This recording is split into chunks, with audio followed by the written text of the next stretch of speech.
Dia bukan cuma sekedar hantu, tapi dia sesosok manifestasi dari masa lalu. Dia ingin mencari keberadaan di mana anaknya itu berada. Kalaupun sampai saat ini dia harus menompang ke mobil orang yang lewat di lokasi itu. Sebenarnya dia bukan cuma menakut-nakutin, tetapi dia sedang berusaha mencari keberadaan anaknya.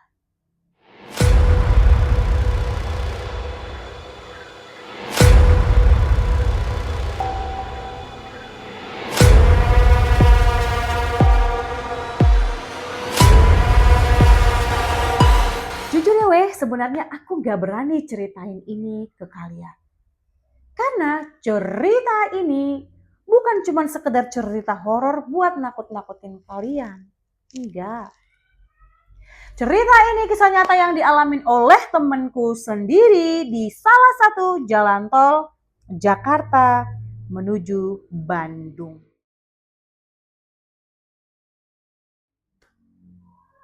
Weh, buat kalian yang mungkin sudah tahu ini di mana lokasinya, atau mungkin kalian pernah punya pengalaman yang sama persis seperti yang dialamin oleh temanku ini, kalian jangan pernah spill lokasinya ya di kolom komentar. Karena akan ngedampak buat teman-teman kita yang kerja shift malam yang melewatin jalan tol tersebut. Jadi deal ya, jangan pernah di-spill di kolom komentar. Oke sebelum kita masuk ke ceritanya, aku mau nyapa kalian semua. Halo apa kabar kalian semua? Semoga sehat selalu dan yang terpenting senantiasa dalam lindungan Tuhan. Amin, amin, amin ya Tuhan. Nah kalian fokuskan pikiran kalian karena kita akan menyelam ke dalam ceritanya. Ini dia, gas.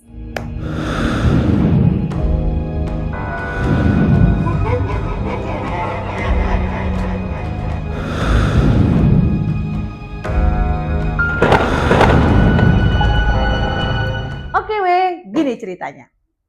Jadi Ricky ini adalah seorang karyawan di perusahaan yang lumayan besar di Jakarta. Nah di hari itu Ricky ini dapat job untuk ke Bandung. Karena mengejar deadline, akhirnya Ricky ini memutuskan berangkat malam dari rumahnya di Jakarta menuju Bandung.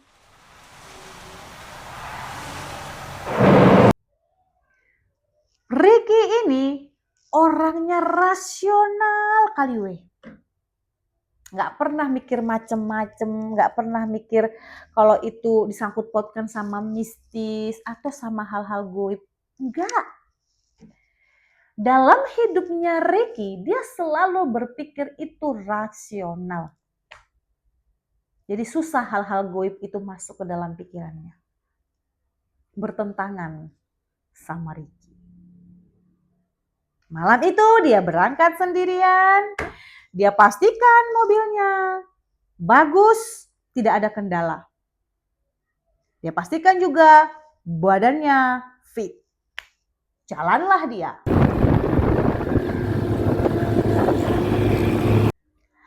Dia berusaha membuat suasana perjalanannya itu semenyenangkan mungkin. Dia pasang musik kesukaannya untuk menemani perjalanan Ricky dari Jakarta menuju Bandung. Selama perjalanan, Ricky ini tidak pernah merasakan hal-hal aneh atau sesuatu yang kejanggalan-kejanggalan kecil itu nggak ada. Dia benar-benar menikmati perjalanannya itu. Sampailah di tengah perjalanan ini nih, Ricky mulai merasa ada kejanggalan, ada keanehan. Pas Ricky ini ngelihat kaca spion, tiba-tiba dia seperti melihat ada bayangan. Tapi karena cuma sekilas dia melihat, dia fokus lagi ke arah jalan depan. Dan seperti yang aku sampaikan di awal, kalau Ricky ini orangnya rasional. Jadi dia selalu berpikiran, oh mungkin itu bayangan pohon itu yang kulihat tadi. Fokus lagi dia nyetir. Jalan. Lagi-lagi, Ricky nggak sengaja noleh lagi dia ke kaca spion itu. Nah kali ini beda yang dia lihat. Ketika Ricky ini kembali melihat kaca spion, dia melihat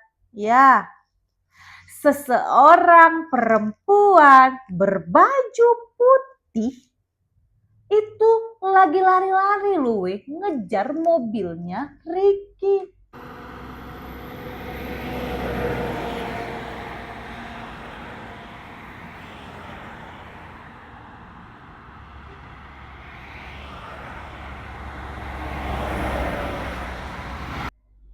Kaget. Kok bisa tengah malam di jalan tol, kondisi jalanan sepi, ada pula orang yang lari-lari. Ngejar mobilku, dalam hati Ricky Tapi aku masih berusaha positif, aku pikir itu mungkin memang aku lagi capek aja nyetir tengah malam kayak gini. Aku fokus lah aku lagi nyetir itu, Tapi lagi-lagi kurasakan lagi gangguan itu. Entah kenapa. Pas badanku ini mau noleh lagi ke kaca spion untuk memastikan, karena sepanjang perjalanan saya nggak ada aku tengok di situ mobil yang berhenti. Terus siapalah perempuan yang ngejar-ngejar mobilku ini? Tapi aku fokuskan lagi. Pas aku mau nengok lagi nih ke kaca spion, kaget luar biasa aku Insa. Lagi-lagi perempuan yang tadi ngejar mobilku ini ternyata udah sejajar dengan jendela mobilnya Ricky.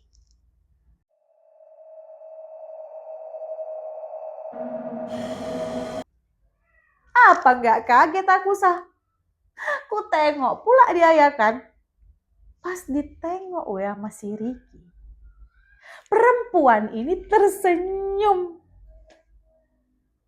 Awalnya senyumnya manis, tapi lama-lama berubah menjadi senyum yang paling menyeramkan yang pernah kulihat seumur hidupku Insa.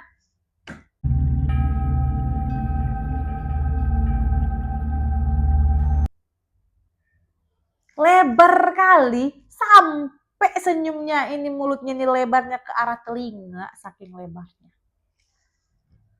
Aku udah gak bisa konsen lagi aku Insa. Udah gak fokus lagi. Ricky kondisinya udah gak fokus lagi menyetir. Baru dia balik badan mau kembali fokuskan pikiran nyetir mobilnya ini. Dia lihat jalan lagi. Lagi-lagi dia merasakan hawa-hawa dingin. Dingin kali dari samping tempat duduk penumpang itu. Tarik napas aku aku nyebut aja aku dalam hatiku, udah gak fokus lagi aku katanya. Dan gak tahu kenapa pula itu, tiba-tiba mobil Ricky ini rasanya berat kali Tahu kalian, macam ada yang megangin mobilnya yang dari belakang biar gak jalan.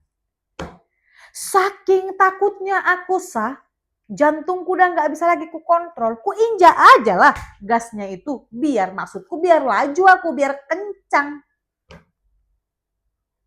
Tapi gak berhasil Ricky bilang gak berhasil dia ngegas padahal udah diinjaknya gasnya itu full. Macam slow motion gitu mobilnya. Gak jalan kencang. Pelan aja.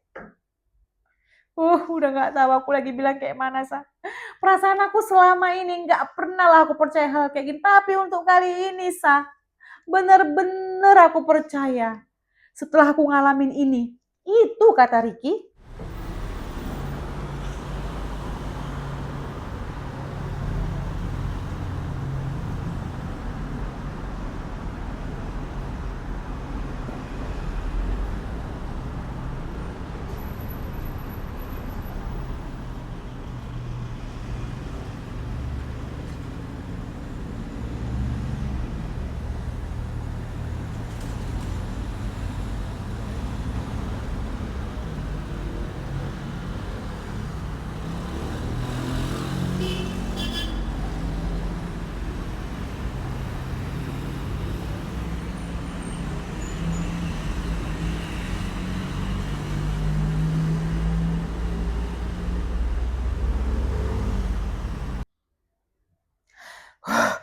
Aku tarik napasku, aku berusaha fokuskan diri.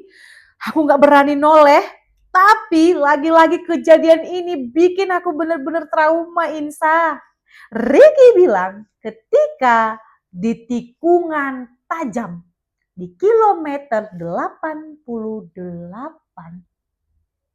tiba-tiba dia melihat ada mobil tua yang sedang mogok pas di tengah jalan yang mau dilewatin sama Ricky ini. Ya spontan kaget lah Ricky weh. Saking kagetnya Ricky, dia nginjak rem. Yang tadinya ini dia langsung cik. Itu bikin mobilnya Ricky berputar-putar-putar sampai 3 kali sebelum menabrak perbatasan tol itu ya, pagar pembatasnya itu dihantamlah sama mobilnya Ricky. Hancur mobilnya Ricky itu weh. Untuk menghindari biar gak kecelakaan aku Insa, terpaksa aku banting setir. Dan ini lagi-lagi ya, ini benar-benar memang pengalaman gak bisa dilupakan sama Ricky. Pas Ricky ini udah keluar dari mobilnya yang udah hancur itu, dia mau memastikan kondisi mobil yang tadi depannya itu, mobil tua itu. Tapi kalian tahu gak ada tanda-tanda mobilnya si Ricky ini, kan tadi nginjak rem. Tapi bekas ban mobil pun gak ada, muter-muter udah sehancur itu mobilnya, gak ada di aspal itu. Bahkan pecahan-pecahan mobilnya Ricky pun gak ada, entah serpihan kaca spion kah, entah serpihan apa namanya itu, bak-bak mobilnya itu kah, gak ada weh. Bersih mulus saja itu jalan tol. Panik dia. Akhirnya Ricky memutuskan untuk menelepon ke kantornya agar diberikan pertolongan weh. Singkat ceritanya ditolonglah ini si Ricky, mobilnya dibawa ke bengkel dan dia sempat melakukan pengobatan ke klinik terdekat weh. Karena bagian badannya tuh ada yang luka-luka. Tapi dia nggak pernah menemukan jejak mobil tua yang berada di depannya itu. Singkat ceritanya, pas dia dalam pengobatan datang ke klinik, dia menceritakan kronologinya. Orang-orang di situ pun mulai berbicara. Kalau kilometer 88 itu memang terkenal angker weh. Nah weh, setelah itu aku coba riset lebih dalam lagi. Sebenarnya kejadian di KM 88 itu apa yang terjadi yang sebenarnya. Tapi pada saat itu Ricky bilang, ketika dia dapat informasi itu ketika di klinik itu, dia mencoba riset lagi nih dari tempat lain nih.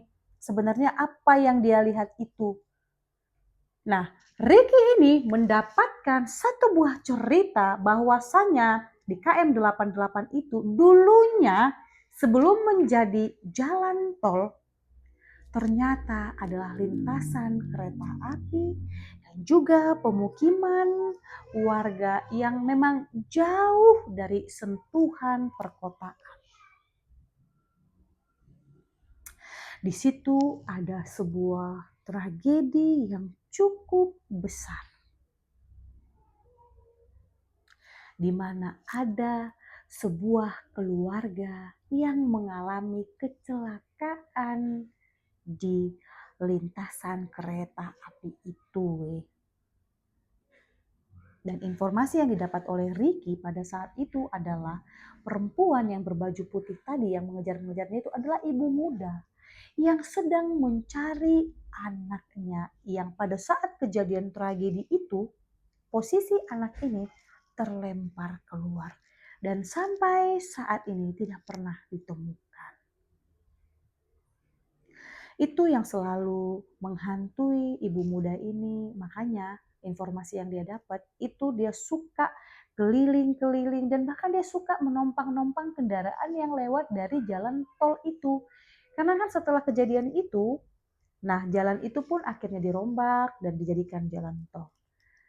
Makanya si perempuan, ibu muda ini selalu menampakkan dirinya.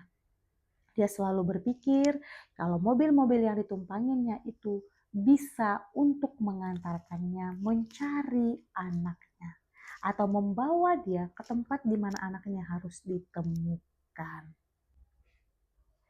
Dan dari kejadian itu, warga-warga di sana tidak bisa memberikan informasi yang lebih lanjut, Nah, aku juga mencoba riset yang lebih dalam, tapi tidak ada yang benar-benar bisa memberikan informasi yang lebih detail tentang kilometer 88 itu, Atau mungkin ditutup-tutupin, mungkin aku juga kurang paham.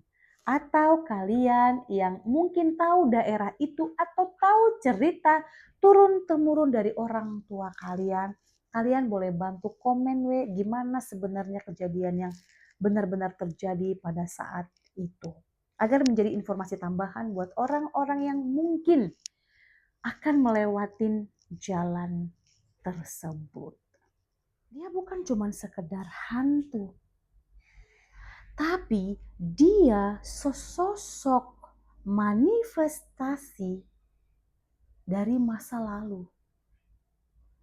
Dia ingin mencari keberadaan di mana anaknya itu berada.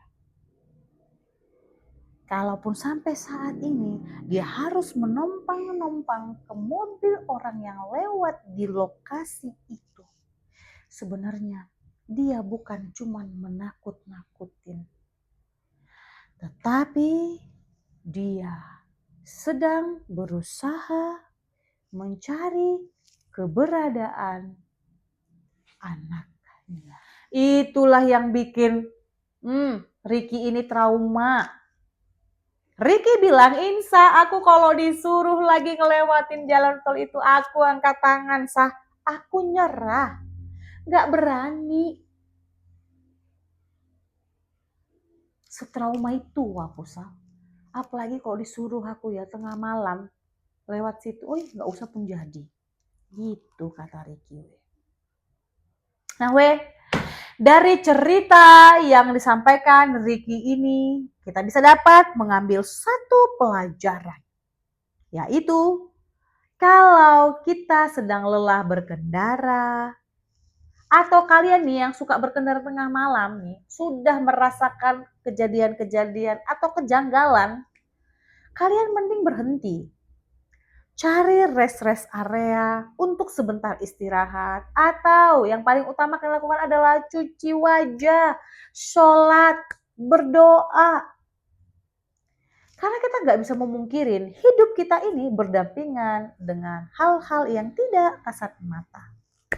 Jadi kalian yang bisa mengontrol kondisi kalian, mengerti kondisi kalian, apa yang sedang kalian alami. Oke sampai di sini dulu ceritaku. Aku mengucapkan terima kasih banyak buat kalian semua yang sudah menonton atau mendengarkan cerita ini sampai habis. Jangan lupa kalian like, share, dan subscribe agar kalian tidak ketinggalan cerita-cerita gelap lainnya yang bakal kita buka secara bersama-sama. Seperti biasa, aku Insa Pasaribu pamit undur diri. Sampai ketemu di episode berikutnya. Bye-bye.